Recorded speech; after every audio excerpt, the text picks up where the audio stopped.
that bit there is definitely going to be bearing block. It's got a lovely hole in it. And one thing I've learnt is you can't beat nature, you have to go with it. You don't see the advantages of nature, try to speak properly, yeah, you're going to have an uphill struggle. So I need to get through that. Remembering I've only got my survival knife, so I probably want to chop onto something now. Get a bit of that rotten wood, just in case I go through. Put my lanyard on. Let's get on with it. So let's have a time check again. What time is it now? It's 10 to 3. Okay, so how long's the bearing block want to be? As wide as my hand, I'm presuming. That's the one bit I can't remember, but I'm presuming as wide as my hand. So we just cut nice firm strokes. Nice chop that side. And then give it back of the blade. A little bit of a weak hand. There we go. That's one side done. Let's get the other side done.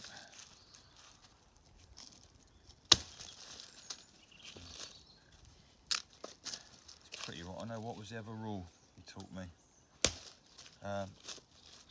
That's really important. I forgot that. But when the wood, to see if it's the right seasoned enough, dry enough, I suppose. I've just cut my fingernails. It's typical. But he said, get your thumb, get a clean bit of it like that, take the bark off, get your thumb now, and press in, and you shouldn't be able to scrape it off. That's too dead. Okay. Shouldn't be hard enough that you can't leave an impression, but you should just. You can't see, you won't be able to see that, but luckily they're not too short. You should just be able to leave an impression with your finger or your thumbnail. It makes perfect sense, doesn't it? Right. So. There we go. That don't need to be too dry, I'm presuming, but we'll leave it a little bit in the sun just there. So that's our bit that our drill's going to go into. Don't know if we're going to need to. It's really cool, that is. It's already got a bit in it. Don't know if we're going to need to drill that out anymore. It might be okay. It'll probably self-drill itself out when I get the drill done. Right, drill. Thick as my thumb. My fingertip to the palm of my hand. That bit there looks favourite. Hopefully that's not too rotten. I'll say it's just the first bit I picked up real quick. And you'll find dead ivies come down where it's been broke, where it's growing up a tree and it's broken off. And another reason why I'm using ivy is because George, hope you're watching, when I was asked him about this, George is a big bushcraft fanatic, really good at all this stuff. And when I said I was going to use ivy, about different woods to use, which was the easiest, and he said ivy, so they call it the wusses wood, and that's Scottish for Jesse, and Jesse's Scottish for wuss, basically. He said it was easiest, so being a lazy person, yeah, we're going to try and find the easiest. I know I've got hazel here, I know I've got alder, and I know I've got ash, and they're all really straight. Not all really straight. Ash is a bit gnarly sometimes, but I know I can do it with hazel. I know I can do it with. I've got a little bit of willow there. I know I can do it with alder, and I know I can do it with ash. But we're going to go with the easiest anyway. So again, one chop, get it right, and then just anvil it off, break it off. Right, I'm going to check this now. It's soaking wet on the outside, but it seems tough enough.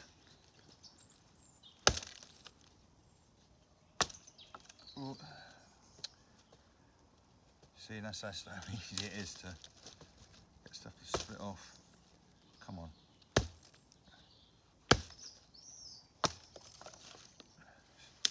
That's too dangerous, isn't it? Right, got those bits off. Right, how long's that? Just about right. A little bit knackered on the end there. But there we go, so we've got that bit to go into there, that bit to go into there. Now we just need the bearer, the half. I'm not too familiar with what they call it. I just know how to do it. And try to remember what Adam taught me. Right. That's the only bit I haven't got this that thick. But that bit there, that T-piece on, I reckon I could put my foot on that, and that bit might be wide enough. Might not, we'll give it a go. I might be able to go and find some more. There we go. Right, which way is that going to want to go down on the ground? Probably like that to elevate it. Anyway, let's give this a go now. Let's see how rotten it is. It's still soaking wet. I'm not going to tempt it yet. I reckon I could probably get some heat in there, but yeah, I don't carry a lot of spare energy, as I've probably said before. I'm built for speed, and it's soaking wet. That's one thing I've learned as well, is being realistic about whether you can achieve your skills. I don't want to waste all my energy in a survival situation if I know it's not going to be possible, and I could just possibly wait an hour or two for it to dry out, maybe even tomorrow. But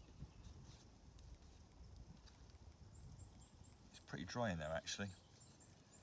So what we could do is get the back of the knife, scrape all the other wet stuff off the outside, anywhere near where we're going to work, and that'll help it dry out. Just work onto that chopping board there. Just very small angles, don't want to take too much wood off. Can't afford to lose too much of this. Just want to get down to see if it's dry enough in the near the sort of middle. I might be able to go and find a bigger bit if I go and have a search around, but I'm going to lose the daylight now. Right. And just put it onto my lip to see if it's cold. No, it's not. Right, the back's soaking wet and the sides are soaking wet, so I think I'm just going to take them down a little bit. It seems to be quite dry in there. I found it on the dark side of the tree. It went in the sun, so I was a little bit sceptical. Right, excuse me. Right, am I going to lose everything now? Because I keep putting it down and picking it up. Right, so I've got a half, a drill, and a block. Right, let's just see whether this drill is going to be any good. It's not the most straightest piece in the world. That looks the hardest piece up there. I think I'll go into that, use that piece for that, and again just use the back of my knife for scraping. Let's get that, keep that in the sun a little bit. Yeah, use the back of your knife. Again, preserving your sharpness of your blade if you can at all times. Like, you know, you can basically, if you're going to use your ferro rod, like don't use or anything like that, don't use the front of your blade. Just use that little bit there if it's not sharp, but try and always use the back of your blade. And with this one, because it didn't come with a ferro rod at the time, what I'm probably going to do is take this into the workshop and just get a file or a little tiny chisel and just put a few notches on the back of there just to make the back of that take the ferro rod. Anyway, let's get on, scrape this down.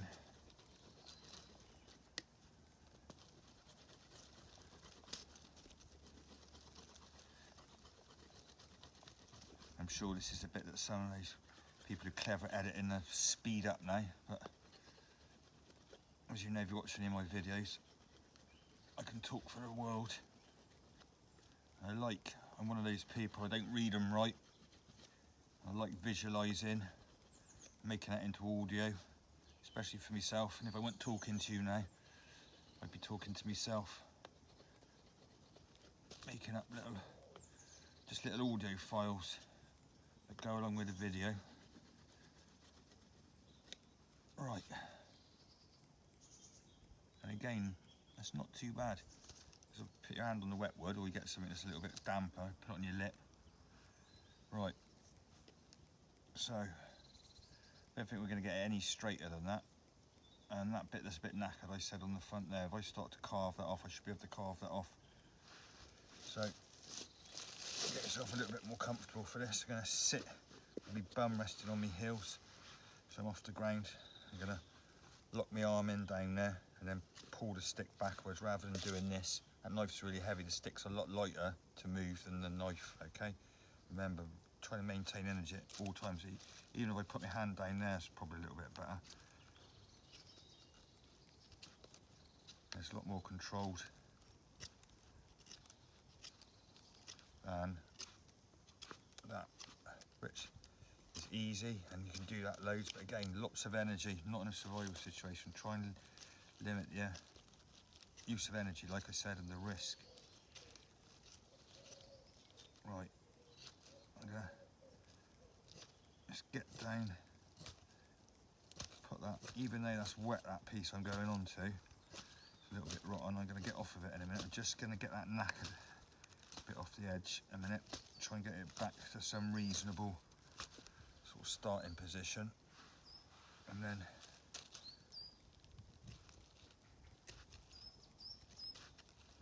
trying to put it down into some,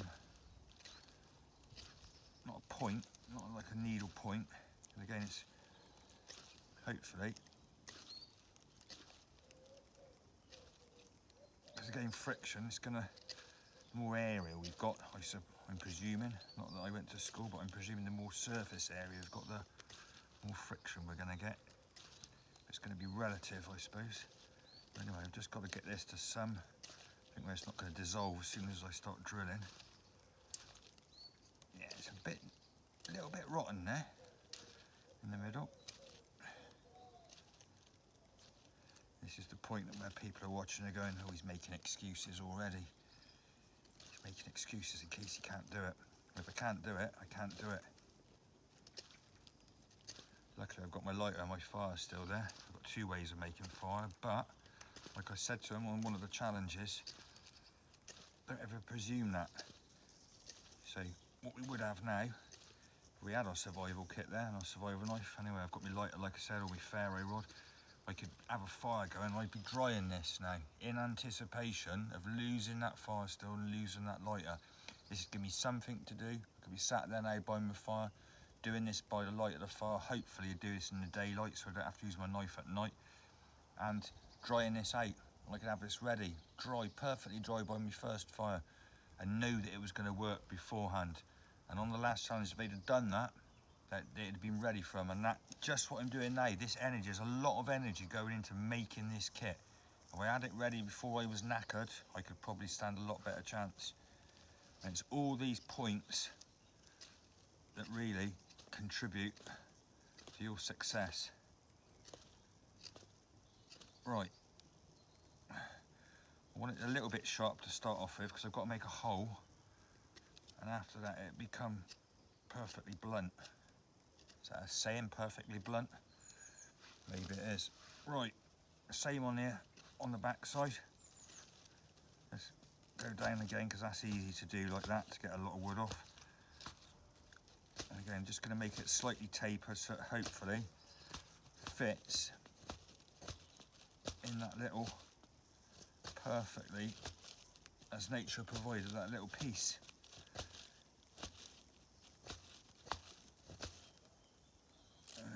Where was she? I should have had that drying in the sun as well, shouldn't I? Right. He's not that big, that little piece. Just keep that. Don't need to be that dry, but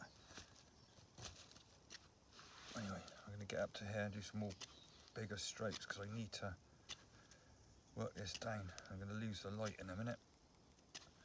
Hopefully, not your concentration. I mean, I could edit this out, couldn't I? I might edit it out if I want it to be a bit more fast and snappy, but I want to try and show you in real time if it's achievable. Right, that should fit now.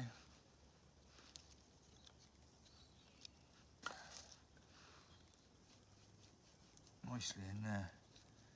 It should spin. I'll give it a little bit of a helping hand to begin with. I think I can take my knife off my wrist now. Right, so just taping it down. We're going to use that. Well, actually, I could probably look at it now. I might switch around now. That there is the drill bit, and that goes into the bearing block. Okay, so once I've got my bow on there, that should spin. Okay, and make us a little hole. I'm going to start. All right, let's have a look. Remember what I said about that wants to be on there. I don't know, I could just draw a little score it a little bit. And then half in, which is there. Let's go for about there to begin with. And I'll just, oh look at that. Straight away when I put the knife around, there's just water coming out of it. A bit of moisture coming out of it now. Maybe it's got a bit of rock through the middle of it. There you go, caption saying he's making excuses again. Right, is that enough to get into it? Yeah, I think so.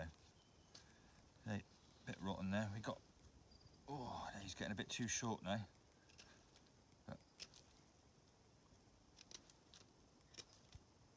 if it don't work, I'll go and get some more materials and give it another go. Right. That. Yeah. And gonna cheat. No such thing as cheating. It's called my lanyard on there. This is what got from the fishing suppliers, the commercial fishing suppliers, what they call pot ropes, what I use for crab pots, and it's braided nylon and it's really abrasive resistant. It goes on the side of crab and lobster pots when you're sewing them up. And I've made this a little bit longer than distance from the fingertip to my armpit, which should be enough for the bow. Anyway, I think that's probably enough for now, but there's my basic kit. Okay, basic kit. Now all I need to do to go and find a straight stick. That's going to be easy. Should be some standing deadwood there. I can even possibly get a light to take a live piece down, but there'll probably be a lovely bit of standing deadwood about as thick as my thumb that'll easily snap and have some lovely spring in it to make the bow. But let's see whether it can be done anyway. I'm going to go and make the bow now then, and we'll get back to it in a minute.